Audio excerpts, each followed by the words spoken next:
Imagine a line drawn on a map. A line that seems to divide a nation. This is the 100th meridian, a line of longitude stretching from North Dakota to Texas. It's more than just a line on a map, it's a boundary that separates two distinct ways of life. To the east, bustling cities and fertile farmlands, to the west, vast open spaces and a harsher, drier climate. Why do 80% of Americans live east of this invisible line? The answer lies in geography, climate, and history. The 100th meridian reflects a fundamental truth about our planet. Humans are drawn to places that can sustain them. Water, fertile land, and a temperate climate are essential for large populations. East of the 100th meridian, these ingredients are abundant. To the west, the story is different. The land is arid, the rainfall scarce. The west dances to a different tune, favoring resilience over abundance. The 100th meridian symbolizes the forces that shape our world. It's a reminder that where we live is a dance between human ambition and planetary realities. The Rocky Mountains, a majestic spine running down the western United States, hold the key to understanding the 100th meridian's influence. These mountains are not just a geographical feature, they are a climatic force to be reckoned with.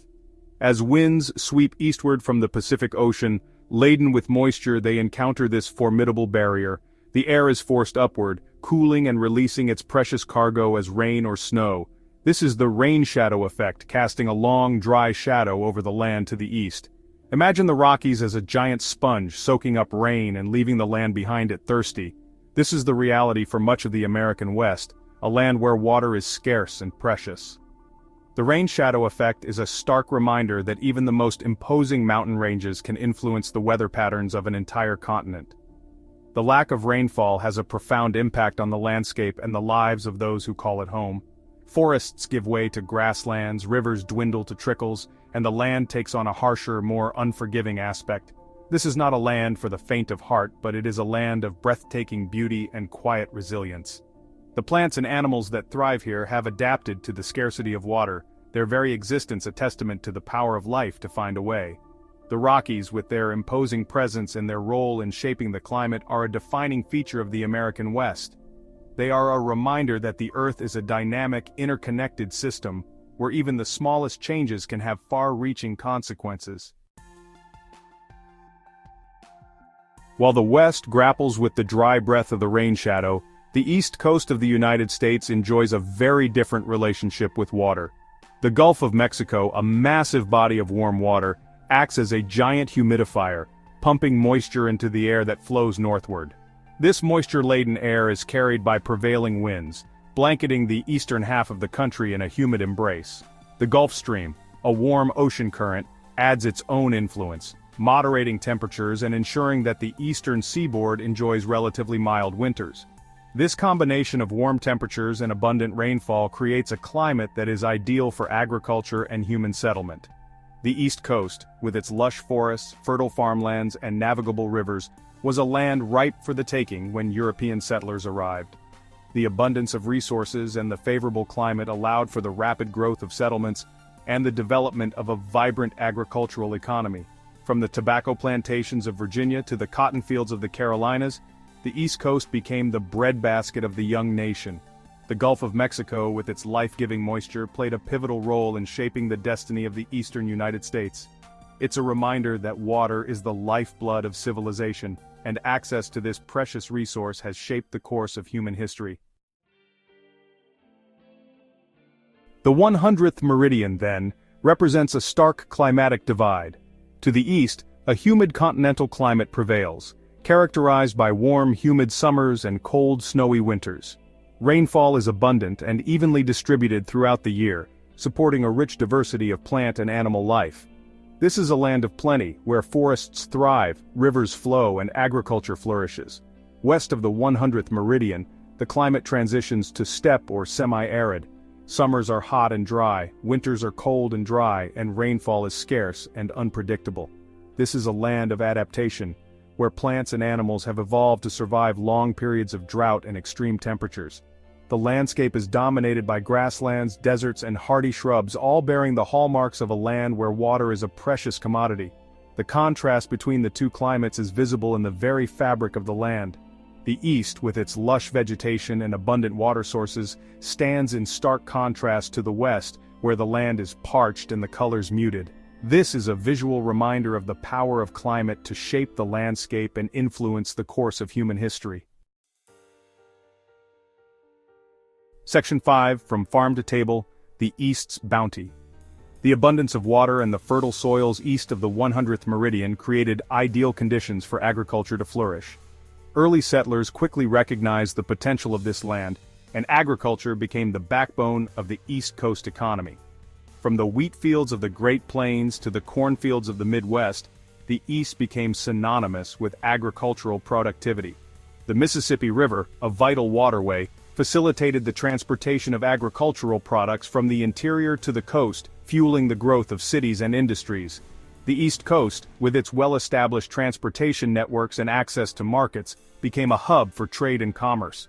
This economic prosperity further fueled population growth, cementing the East's dominance as the most populous region of the United States. The agricultural bounty of the East played a pivotal role in shaping the nation's identity. It fostered a sense of self-sufficiency and provided the resources needed for the young nation to grow and prosper. The image of the American farmer, toiling the land to feed the nation, became an iconic symbol of hard work and resilience. Section 6. Go west, young man, but tread carefully. The allure of the West, with its promise of adventure and opportunity, has always beckoned to the adventurous spirit. However, the challenges of settling west of the 100th meridian were significant. The arid climate, the scarcity of water, and the rugged terrain presented formidable obstacles to those seeking to make a new life for themselves. The Homestead Act of 1862, which granted 160 acres of public land to those willing to cultivate it for 5 years, encouraged westward expansion. However, many homesteaders found themselves ill-equipped to cope with the harsh realities of life on the arid plains.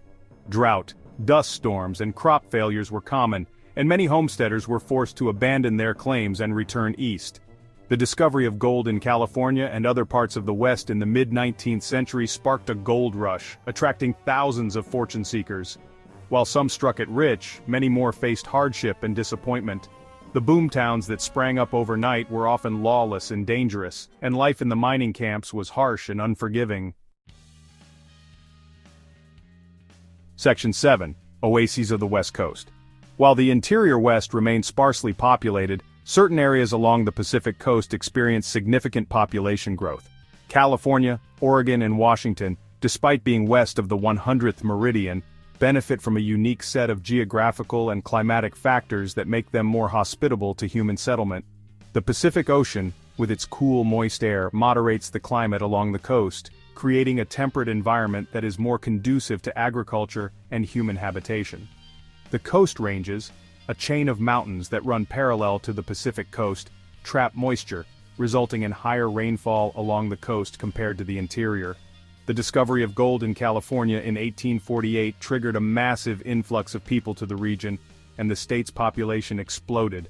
The development of agriculture, particularly fruit and vegetable farming, further fueled population growth.